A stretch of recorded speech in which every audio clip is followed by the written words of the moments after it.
चलो। अस्सलाम वालेकुम डियर स्टूडेंट्स, कैसे हैं आप सब। अच्छा, आज का हमारा टॉपिक है ग्रेविटेशनल फील्ड। ग्रेविटेशनल फील्ड कहते हैं मैदान को, यानी कि जो आपके पास कोई भी जो जगह, और ग्रेविटेशनल फील्ड से मुराद कि आपके पास कोई भी gravitational object like earth, moon और सन, वो अपने सराउंडिंग में या अपनी स्पेस में एक ऐसा मैदान या एक ऐसी फील्ड डेवलप करते हैं जिसके नतीजे में वो इस फील्ड में आने वाले जो दूसरे ऑब्जेक्ट्स होते हैं उनको अपनी तरफ अट्रैक्ट करते हैं या उनके ऊपर अपनी जो फोर्स ऑफ अट्रैक्शन जो है वो अप्लाई करते हैं। ठीक है, तो वो स्पेस या वो रीजन जो एक सेलेस्टियल बॉडी के इर्द गिर्द जो है वो मौजूद होता है, उस स्पेस को या उस रीजन को हम क्या कहते हैं, उस स्पेसिफिक ऑब्जेक्ट की ग्रेविटेशनल फील्ड कहते हैं। यानी कि अगर आपके पास अर्थ की बात करेंगे तो वो अर्थ ग्रेविटेशनल फील्ड कहलाएगी।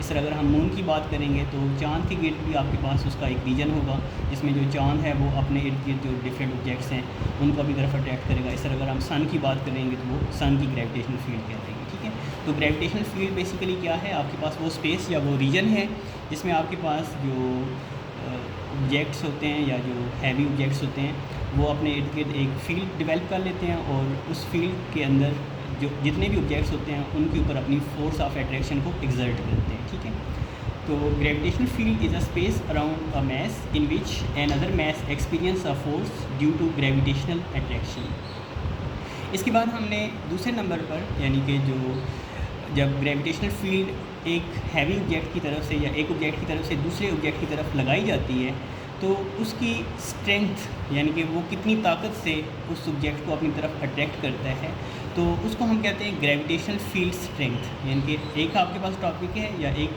टर्म है ग्रेविटेशनल फील्ड। ग्रेविटेशनल फील्ड आपके पास वो रीजन होता है या वो स्पेस होती है जो एक ऑब्जेक्ट के इर्द गिर्द जो है वो मौजूद होती है और वो दूसरे ऑब्जेक्ट को अपनी तरफ जो है वो अट्रैक्ट करता है। अब कितनी ताकत से या कितनी स्ट्रेंथ से जो है या कितनी फोर्स से वो ऑब्जेक्ट दूसरे ऑब्जेक्ट के ऊपर जो फोर्स है वो अप्लाई करता है, वो उस ऑब्जेक्ट की ग्रेविटेशन, यानी कि उस ऑब्जेक्ट का जो फील्ड होता है उसकी वो स्ट्रेंथ कहलाता है। यानी कि कुछ जो ऑब्जेक्ट्स होते हैं वो अपनी फील्ड में कम फोर्स अप्लाई करते हैं और कुछ जो ऑब्जेक्ट्स होते हैं वो अपनी फील्ड में ज़्यादा फोर्स अप्लाई करते हैं। ठीक है, तो the gravitational field strength is defined as gravitational force acting on unit mass. मिसाल के तौर पे हम अर्थ के रीजन में कोई एक ऑब्जेक्ट लेकर आते हैं या उसकी सरफेस पर कोई ऑब्जेक्ट जो है वो रखते हैं, तो अर्थ की जो ग्रेविटेशनल फील्ड है वो इस यूनिट मैस को, यानी कि अगर इसका मैस 1 किलोग्राम है तो ये इस 1 किलोग्राम मैस को अपनी तरफ एक फोर्स के साथ अपनी तरफ अट्रैक्ट करेगा।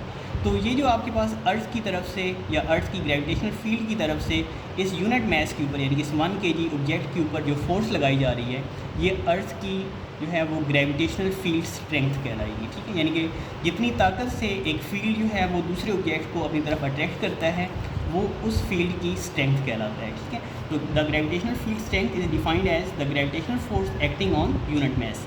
Thus mass m on the surface of the earth exert a force known as weight w given by w is equal to mg। तो thus इस फील्ड की स्ट्रेंथ की वजह से कोई भी जो ऑब्जेक्ट अगर हमने अर्थ सरफेस के ऊपर रखा हुआ है तो वो अर्थ के ऊपर अपनी एक फ़ोर्स जो है वो एक्सर्ट करेगा।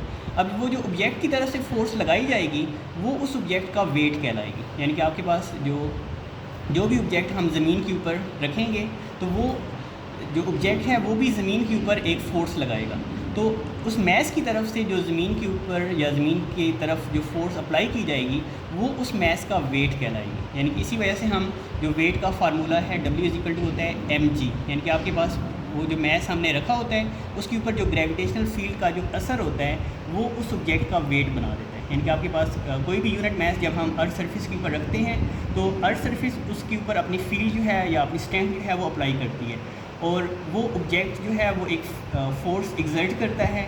उस फोर्स को हम उस ऑब्जेक्ट की वेट की फ़ोर्स कहते हैं। ठीक है, यानी कि आपके पास जो उसका वज़न होता है वो उस ऑब्जेक्ट का या उस मैस का क्रिएट हो जाता है।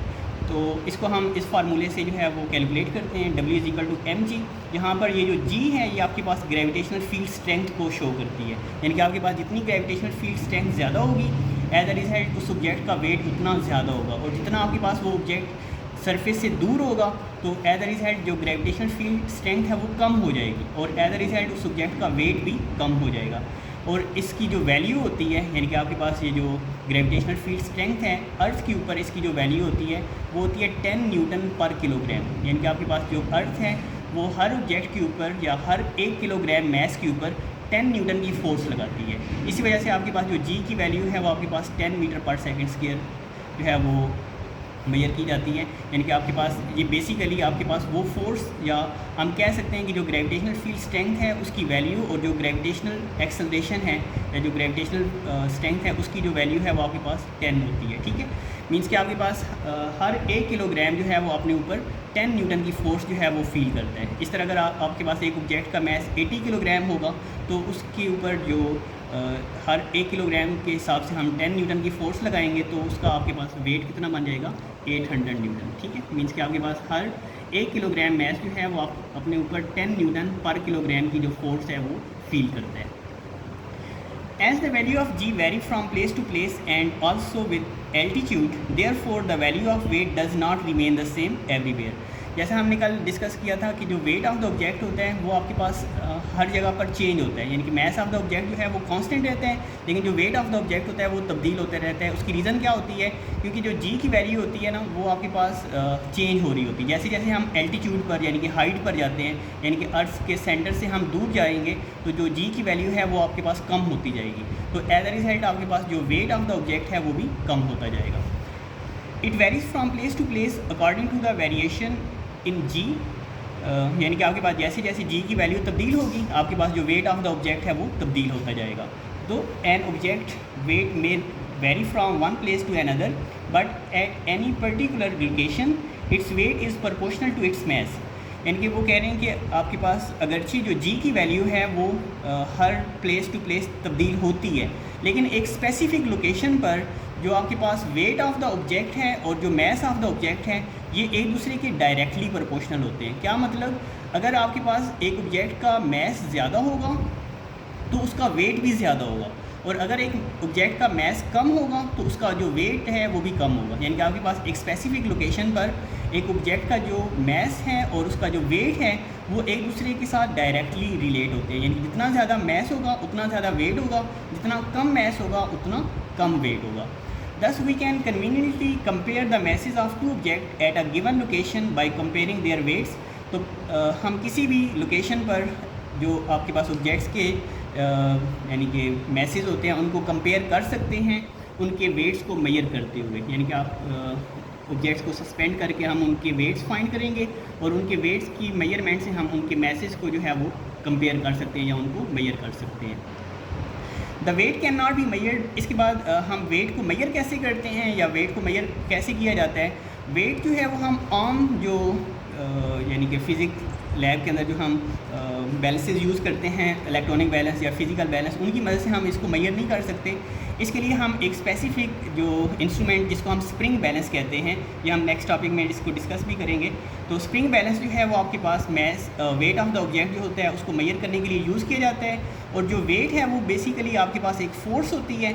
इस वजह से इसका जो ऐसा यूनिट है वो आपके पास न्यूटन कहलाता है। ठीक है, यानी कि हम इस वजह से जो वेट ऑफ द ऑब्जेक्ट है उसको न्यूटन के अंदर जो है वो मेजर करते हैं, क्योंकि ये आपके पास बेसिकली वो ग्रेविटेशनल फील्ड स्ट्रेंथ होती है या ग्रेविटेशनल फील्ड फोर्स होती है जो एक स्पेसिफिक मैस जो है वो अपने ऊपर फील करता है। ठीक है, तो इस वजह से आपके पास जो ऐसा यूनिट ऑफ द वेट है वो आपके पास न्यूटन कहलाता है। ठीक है, तो